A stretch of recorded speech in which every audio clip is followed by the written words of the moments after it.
the Fuentes thing, you write a piece for the Free Press about the kind of making of Nick Fuentes and where he comes from. I was before the Tucker interview, so I was like ahead of the curve. Yeah. Tell me a little bit about that. I mean, number one, why do you think it's important to do that? Because you know the argument. I know the argument. Why give these people a platform? Why even discuss them? They should just be ignored. Are we at a point, number one, that they can't be ignored? Like, and what is their actual influence from the kind of research in like the interviews that you were doing? And what do you discover about kind of his origin story, the kind of text?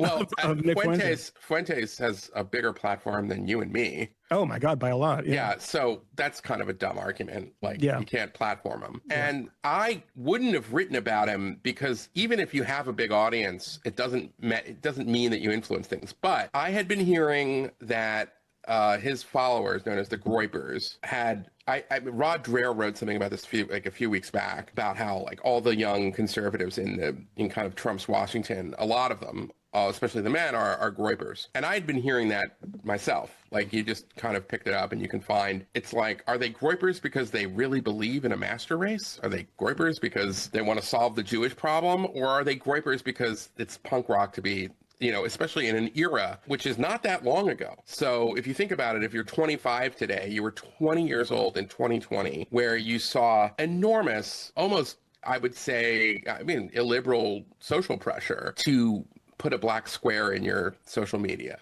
Yeah. That it was routine to go through anything you ever posted online, even when you were 11 or something, to find out if you transgressed one of the current orthodoxies.